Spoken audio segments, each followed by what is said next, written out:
Atenção, a anulação do julgamento está sendo requerida aqui na revisão da vida toda. Temos o embargo de divergência apresentados, já estão no processo da revisão da vida toda. Pessoal, a luta não acabou. Se for para tombar, nós tombaremos lutando. Então, se você está aqui comigo, se você acredita na causa dos aposentados, clique no botão inscrever-se e manda nos grupos, fala pessoal, tem muita gente que está assistindo sem se inscrever, ou esqueceu, ou não sabe. Cria uma conta no YouTube, é de graça, você já vai ganhar um e-mail do Gmail e também vai poder se inscrever no canal do Professor Nakamura, tá certo? Tô aqui, ó, um ambiente um pouco diferente, né? Em breve a gente vai terminar as obras aqui no escritório, eu mostro para vocês, tá?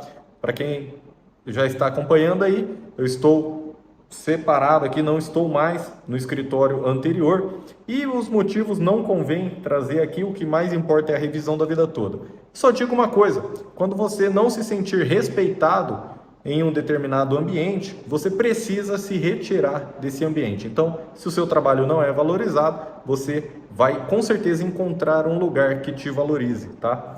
Pessoal, o que está acontecendo aqui? Embargos de divergência, com fundamento nos artigos 330 a 336 do Regimento Interno do STF. E preliminarmente, já chega aqui, ó, chutando o pé na porta, requer seja anulado o julgamento referente ao recurso da revisão da vida toda, o qual foi julgado junto com outros temas, requerendo seja dado prosseguimento ao julgamento do recurso da revisão da vida toda com exclusividade, pois são anos de espera pela confirmação da decisão, vindo a ser julgado junto com outros temas.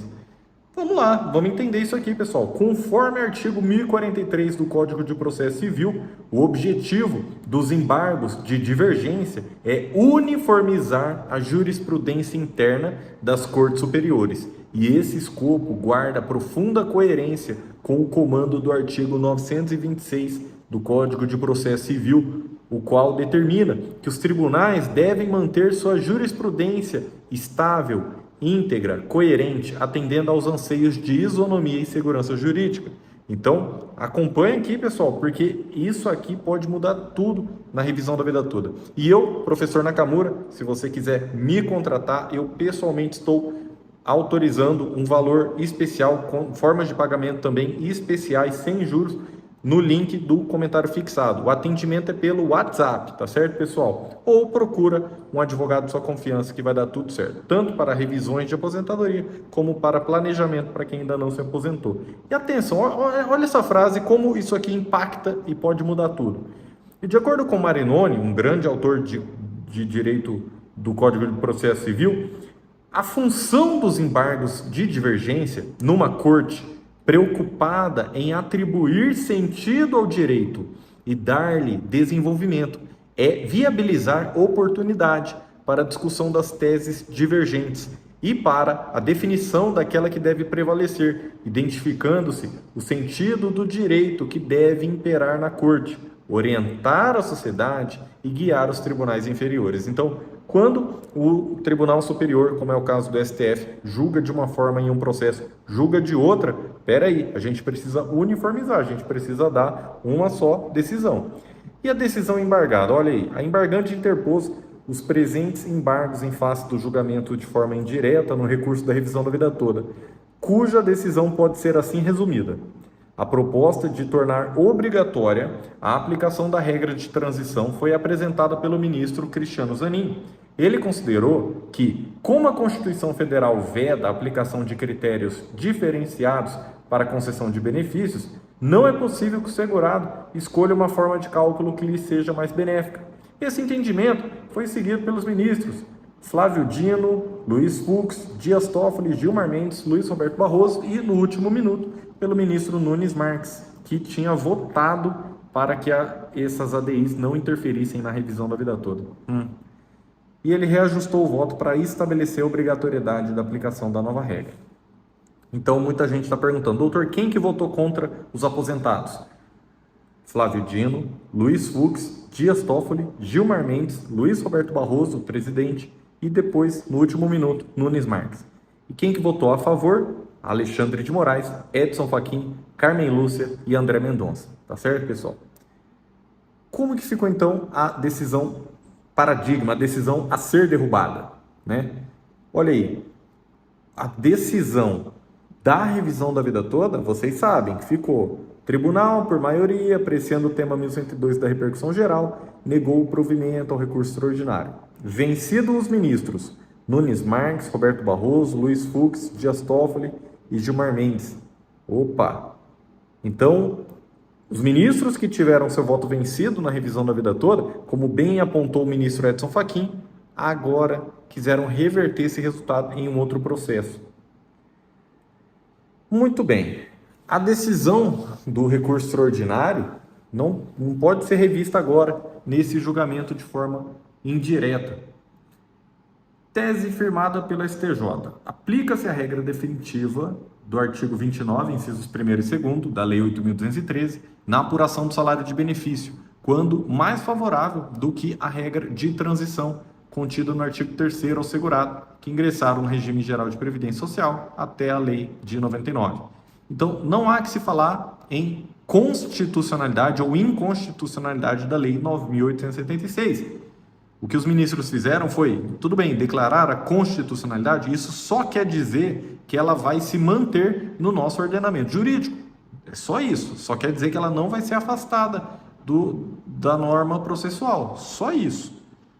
E a lei só pode retroagir quando não ofender o ato jurídico perfeito, o direito adquirido e a coisa julgada. Isso entra também naquela questão, né, do ministro Gilmar Mendes, que ele havia se declarado impedido, essa decisão transitou em julgado e aí, né, anos depois, ao seu bel prazer, quando convém, aí ele fala que ele não é mais impedido só porque ele era AGU, ele não, né, durante... Porque assim, você ter sido AGU e você vira ministro do STF e depois entram com o processo, isso não tem problema. Agora, você ter atuado no processo enquanto AGU, aí vira ministro do STF, isso me parece que tem alguma coisa de errado aí, né, pessoal? E a lei não pode retroagir para prejudicar o trabalhador e o aposentado. A regra de transição diz aqui os embargos que é inconstitucional porque não pode retroagir. Na verdade, pessoal, se a gente for por esse lado que está sendo colocado aqui, que a regra de transição é inconstitucional, aí a gente vai entrar naquele ponto que teria que ter sido declarada essa inconstitucionalidade pelo órgão especial da STJ. Então, já nesse ponto eu já não concordo aqui com a petição, porque embora seja um embargo, tenta reverter a situação, mas aí eu já acho que se o STF entender por isso aqui, ele pode até acabar mandando de volta para o STJ. Seria melhor do que nada? Não sei se é o melhor caminho, mas vamos seguindo. O INSS faz várias reformas para prejudicar o trabalhador. São tantas reformas que confundem até os advogados. Por pretender a alteração de fatos jurídicos pretéritos, a retroatividade das leis é vedada em nosso ordenamento jurídico. Artigo 5º, inciso 36. A lei não prejudicará o direito adquirido, o ato jurídico perfeito e a coisa julgada. Tem que ser respeitado o princípio da irretroatividade. No caso da embargante, né, teve maiores salários antes de 94, teve seu direito adquirido violado. O julgamento, data máxima vênia, extrapolou os limites constitucionais. A Justiça não pode considerar constitucional uma lei que tira direito dos trabalhadores e, para aumentar a renda pública, tira a renda do trabalhador. E, com isso, o governo pode doar milhões para escolas de samba. É isso mesmo que está aqui no recurso. Eu quero saber a sua opinião. Hoje, os trabalhadores recolhem para o INSS, achando que irão se aposentar de uma certa forma. Anos depois, criam uma lei que lhes tiram todos os direitos. Isso é constitucional? E o direito adquirido dos trabalhadores, como fica? Se uma lei for indevidamente considerada constitucional há mais de 20 anos, um dia ela tem que ser revista e considerada inconstitucional para não prejudicar os aposentados que um dia foram trabalhadores como Vossa Excelência. Aí a gente entra em outro ponto aqui, né, pessoal? Nem o STF em nenhum momento falou que a lei era inconstitucional. E ir por esse caminho quer dizer que todo mundo, então, vai incluir todas as contribuições durante a vida toda, mas aí você acaba prejudicando a quem aquela regra de transição foi favorável. Então, na verdade, eu acho que a gente tem um problema de fundamentação aqui, com todo respeito, tá? Essa é a minha opinião, tá? Eu não sou um Zé Ninguém, tá? Eu não sou um Zé Ninguém. Sou advogado, 12 anos aí, tenho umas pós-graduações, tenho estudo aí, mas eu sou um Zé Ninguém. Agora eu tô dando a minha opinião porque eu tô no canal aqui e eu posso dar a minha opinião. Se a gente vai para esse lado falando que é inconstitucional, a gente entra naquela questão que o STJ teria declarado inconstitucional. Se você declara inconstitucional, você afasta essa norma. Então, isso prejudicaria os aposentados, que essa regra de julho de 94 em diante foi benéfica.